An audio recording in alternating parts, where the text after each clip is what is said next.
अविद्या जब नष्ट हो जाती है तो हम कैसे पहचाने कि हमारे पास विद्या आ गई है? कोई पुरुष कोई महिला ये कैसे पहचाने दुनिया में कि हमारी अविद्या चली गई है और विद्या आ गई है? जिस व्यक्ति के पास में विद्या का आगमन हो जाता है उस व्यक्ति का जो स्वभाव है वो शील हो जाता है। विद्या ददाति विनयम, उसके स्वभाव में विनम्रता आ जाती है। फिर कोई उसे उकसाए गालियों के लिए, लड़ने के लिए, फिर किसी का भी प्रभाव नहीं पड़ता।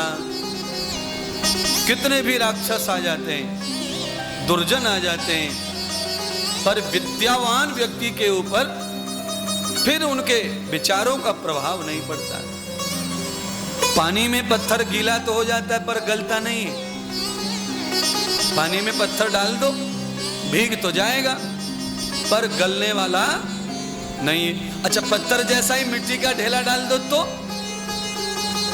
पत्थर के बराबर वजन वाला मिट्टी का ढेला डाल देंगे तो वो पानी से गल जाएगा, पत्थर नहीं गलेगा, क्योंकि पत्थर अंदर से ठोस है और मिट्टी का जो ढेला है उसमें अंदर से छिद्र होते हैं, उसमें हवा जाती आती रहती है, इसलिए पानी के साथ वो गलता है। पत्थर में हवा प्रवेश नहीं होती इसीलिए पानी का प्रभाव पड़ता नहीं है महाराज। अच्छा सुनिए, ट्यूब में क्या होता है?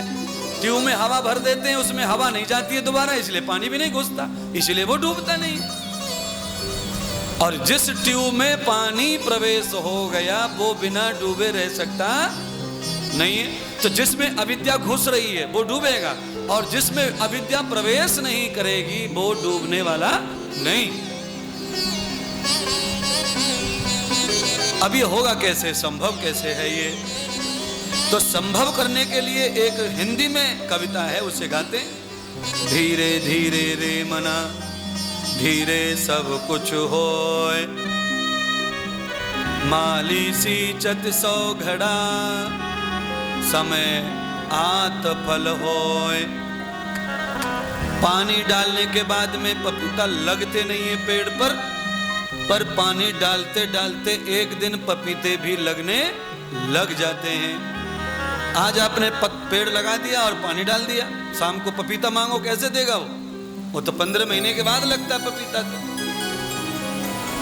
15 महीने तक वृक्ष को सुरक्षित रखना, उसकी भूख मिटाना ये आपका फर्ज है और संतोष रखना।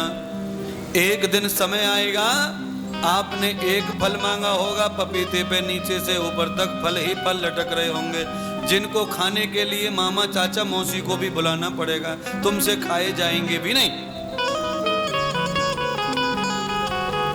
तो धीरे धीरे हमें सत्कर्म करते रहना है।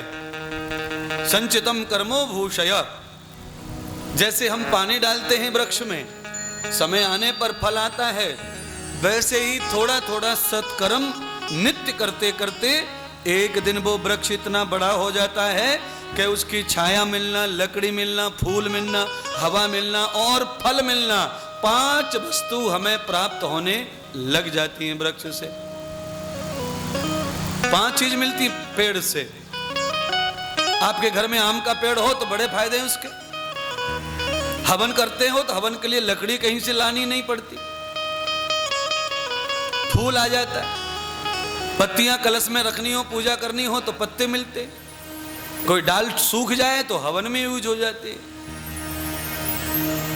कभी होली दिवाली आ जाए तो पत्ते तोड़ लो, चौखट पे बांध दो, तोरण बना दो, ब्याह शादी में तोरण बना दो। क्योंकि आम का जो पत्ता होता है वो एंटीवायरस होता है, इसीलिए उसे पूजा पाठ में और चौखट पर यूज किया जाता है। ये विज्ञान आज ही समझा है तुमको, आज से पहले ये पता नहीं था कि आम का पत्ता क्यों लगाया जाता है कलश में और तोरण क्यों बनाए जाते हैं। तोरण का मतलब सैनिटाइजर नहीं देखा कि अभी ऑफिस में जाने से पहले चौखट पर सैनिटाइजर होके घुस रहे थे, 5 महीने पहले अपने आप ही फुर्र फुर्र हो रहा था घुसते हुए। ऐसे ही आम के पत्तों के नीचे से गुजर जाने से आम के पत्ते वायरस को स्वयं ही एक्सेप्ट कर लेते हैं, सूस लेते हैं सोई सोखता की तरह, और हमें फ्रेश कर देते हैं, बीमारी से बचा देते हैं। किसी से आने वाली बीमारी आम के पत्ते, नीम के पत्ते, जामुन के पत्ते, अशोक के पत्तों से हमें नहीं आती है।